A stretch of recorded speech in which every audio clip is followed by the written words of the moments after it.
Hello നമസ്കാരം. ഈ video കഴിഞ്ഞ മാസം എടുത്ത ഒരു വീഡിയോ ആണ്. ഇപ്പോഴാണ് പോസ്റ്റ് ചെയ്യാൻ കഴിഞ്ഞത്. ഇത് ഞങ്ങൾ അരുണാചൽ പെൻഷനേഴ്സ് അസോസിയേഷൻ്റെ ഒരു ആനുവൽ മീറ്റിംഗ് ഉണ്ടായിരുന്നു. അവിടെ വെച്ച് ഇങ്ങനെ നടന്നൊരു പ്രോഗ്രാമിൻ്റെ ആയിരുന്നു. അവിടെ വെച്ച് ഞങ്ങളൊരു തിരുവാതിര കളിച്ചു. ഇതിനകത്തുള്ള ഒന്ന് രണ്ട് ചേച്ചിമാർ എന്നോട് പറഞ്ഞു, മിനി നമുക്ക് ഇപ്രാവശ്യം ഒരു തിരുവാതിര കളിക്കാം, മിനിയും കളിക്കണമെന്ന്. ഞാൻ പറയും, എൻ്റെ പൊന്നു ചേച്ചിമാരെ, എനിക്ക് തിരുവാതിര ഒന്നും അറിയത്തില്ല, നിങ്ങളൊക്കെ കളിച്ചു, ഞാൻ സപ്പോർട്ടായിട്ട് പുറകേ നിന്നോളാം എന്ന് പറഞ്ഞു. അപ്പോൾ പറ്റത്തില്ല, കളിച്ചേ പറ്റൂ എന്ന് പറഞ്ഞിട്ട് ഒന്ന് രണ്ട് തിരുവാതിരയുടെ യൂട്യൂബ് വീഡിയോസ് അയച്ചു തന്നു, ലിങ്ക് അയച്ചു തന്നു.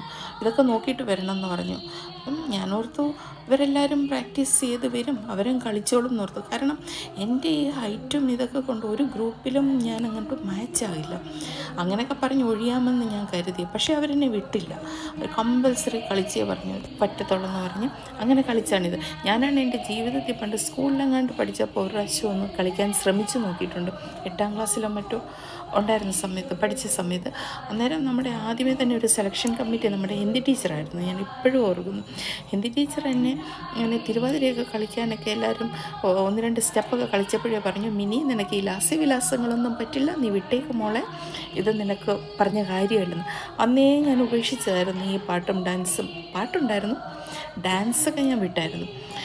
അതുപോലെ ഈ ഗ്രൂപ്പിലൊന്നും ഞാൻ ഒരിക്കലും മാച്ച് ആകില്ലായിരുന്നു. എല്ലാവരും എന്നെക്കാട്ടിൽ ഹൈറ്റ് കുറഞ്ഞ ചെറിയ ചെറിയ കുട്ടികളായിരിക്കും. അപ്പോൾ ഏതായാലും ഈ പ്രാവശ്യം കളിച്ചു. ഒരു തിരുവാതിരയല്ല, ഒരു തിരുവാതിരയുടെ സ്ഥാനത്ത് 2 തിരുവാതിര. വലിയ കുഴപ്പമില്ലായിരുന്നെന്ന് തോന്നുന്നു. ആരും കൂകിയും ബഹളം വെച്ചൊന്നുമില്ല, കാരണം എല്ലാവരും അറിയുന്നവരായിരുന്നു. അതുകൊണ്ട് വളരെ നന്നായി. അപ്പോൾ അങ്ങനെ ഞങ്ങൾ എല്ലാവരും സന്തോഷമായിട്ട് തിരുവാതിരയൊക്കെ കളിച്ചു. നല്ലൊരു പ്രോഗ്രാമായിരുന്നു. പിന്നെ എല്ലാവരെയും ഒന്ന് കാണാൻ കിട്ടിയ ഒരു അവസരം കൂടിയല്ലായിരുന്നു.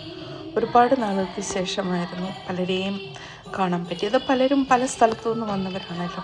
അപ്പോൾ ഇങ്ങനെയുള്ള അവസരങ്ങളിലാണ് എല്ലാവരും ഒന്ന് ഒത്തുകൂടുന്നത്. അപ്പോൾ എല്ലാവരെയും കാണാൻ പറ്റിയതിൽ അതിയായ സന്തോഷമായിരുന്നു എല്ലാവർക്കും. എല്ലാവരും വിശേഷങ്ങളൊക്കെ പങ്കുവച്ചു. അതിനുശേഷം നമുക്ക് ഒരു മീറ്റിംഗ് ഉണ്ടായിരുന്നു.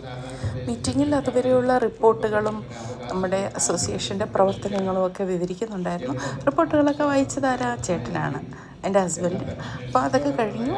ഒരു വിഭവസമൃദ്ധമായ സദ്യയും കഴിഞ്ഞു. എല്ലാവരും ഹാപ്പിയായിട്ട് അവരവരുടെ വീടുകളിലേക്ക് മടങ്ങി. That's all. Bye bye.